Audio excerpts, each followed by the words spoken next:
बिस्मिल्लाहिर्रहमानिर्रहीम। सजाद अहमद की तरफ से सबको सलाम पहुँचे। Book operating system lecture number 10 चलें स्टार्ट करते हैं।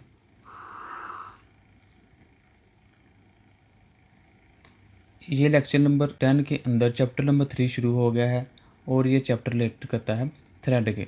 थ्रेड एक पार्ट है प्रोसेस का, यानी कि प्रोसेस तो हम देख ही रहे थे चैप्टर नंबर 2 में, लेकिन इसका एक मज़ीद फर्दर आप कह सकें कि प्रोसेस के अंदर मज़ीद कोई एक छोटा सा प्रोसेस अवेलेबल है या प्रोसेस के अंदर मज़ीद छोटे छोटे प्रोसेस अवेलेबल हैं। तो जो चीज़ उसको डिस्कस करेगा हम उसको इस चैप्टर में पढ़ेंगे। A thread is a basic unit of CPU utilisation. CPU को जो यूटिलाइज़ किया जाता है उसके जो बेसिक यूनिट है वो है तो वे बेसिकली प्रोसेस है, लेकिन प्रोसेस के अंदर मज़ीद प्रोसेस अवेलेबल हैं, उनको हम थ्रेड कहते हैं। It is also called light weight process. इसको लाइट वेट प्रोसेस भी कहते हैं। वैसे तो प्रोसेस एक होता ही है, उसके अंदर जो लाइट वेट प्रोसेस है ये उस थ्रेड की बात हो रही है। A thread is a sequence of instruction within process. ये एक प्रोसेस है फ़र्ज़ करें, तो इसके अंदर जो भी इंस्ट्रक्शन लिखी हुई हैं इन सब को हम कहेंगे कि ये थ्रेड है, यानी कि ये असल में ये काम अंदर हो रहा होता है एक प्रोसेस के अंदर। एज ए होल तो हम इसको कह देते हैं कि ये एक प्रोसेस है, ये सारा का सारा एक प्रोसेस है, लेकिन इस प्रोसेस के अंदर मज़ीद बहुत से पार्ट्स अवेलेबल हैं और उसके अंदर जो सीक्वेंस के साथ जो हम काम करवाते हैं प्रोसेस से वो थ्रेड कहलाता है। A thread behave like a process within a process, यानी कि एक प्रोसेस ये है, इसके अंदर मज़ीद छोटे छोटे प्रोसेस अवेलेबल है, तो हम इसको कहेंगे कि ये थ्रेड्स हैं। But it different from the process in that the thread does not have its own PCB. जिस तरह हमने पहले देखा था कि एक प्रोसेस के अंदर उसका एक जो पार्ट होता है उसको हम कहते हैं पीसीबी, यानी कि प्रोसेस कंट्रोल ब्लॉक, जिसके अंदर तमाम इंफॉर्मेशन जो कि प्रोसेस के रिलेटेड होती है सेव होती है। तो ये तो हो गया था प्रोसेस, लेकिन प्रोसेस और थ्रेड में फ़र्क ये है कि प्रोसेस के अंदर अपना पीसीबी होता है, यानी कि प्रोसेस कंट्रोल ब्लॉक, और थ्रेड के अंदर अपना कोई पीसीबी नहीं होता।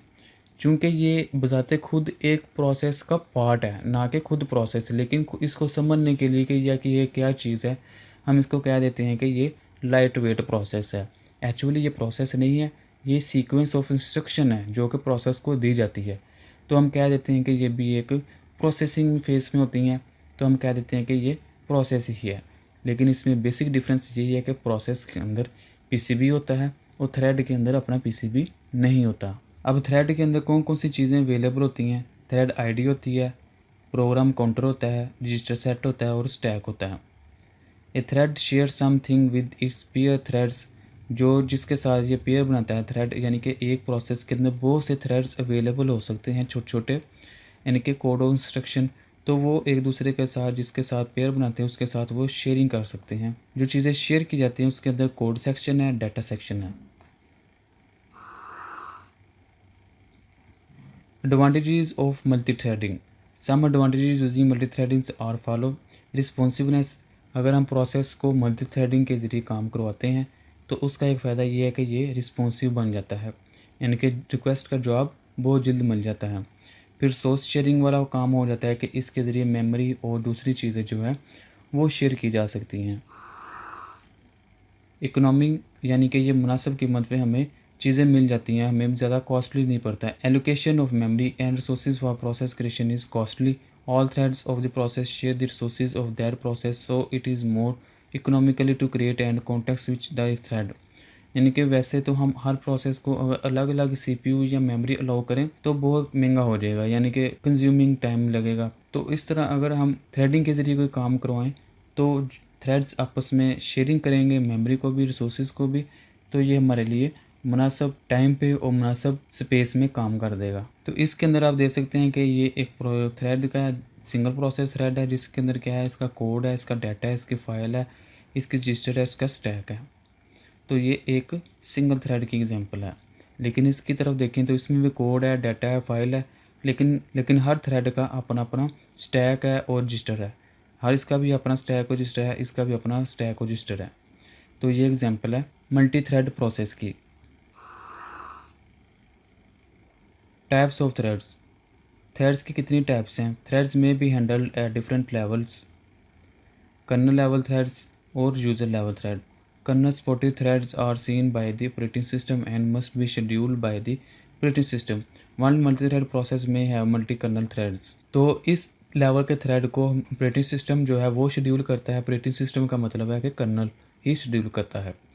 और दूसरे लेवल का जो थ्रेड है वो है user level threads. User level threads are not seen by the operating system. ये ऑपरेटिंग सिस्टम के ज़रिए हैंडल नहीं किया जाता बल्कि यूज़र के ज़रिए हैंडल किया जाता है।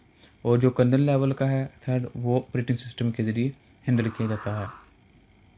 मल्टी थ्रेडिंग मॉडल्स, यानी कि कितने टाइप के मॉडल हैं मल्टी थ्रेडिंग के अंदर। Different multi threading models are as follow. सबसे पहला जो मॉडल है उसका नाम है many to one model. In many to one model many user level threads are mapped to one kernel thread. बहुत से थ्रेड्स होते हैं जो कि मैप किए जाते हैं कर्नल की तरफ, क्योंकि सब ने प्रोसेस जो भी होता है उसने भी कर्नल की तरफ आना होता है, क्योंकि कर्नल जो कि ऑपरेटिंग सिस्टम का एक कोर पार्ट है उसी के ज़रिए तमाम काम हो रहा होता है। तो तमाम थ्रेड्स यानी कि मैनी टू वन, यानी कि मैनी थ्रेड्स होंगे और वन की तरफ मूव करेंगे तो इसको कहेंगे कि मैनी टू वन है। Only one thread can access the kernel at a time, so it can not be run in parallel या मल्टीप्रोसेसर।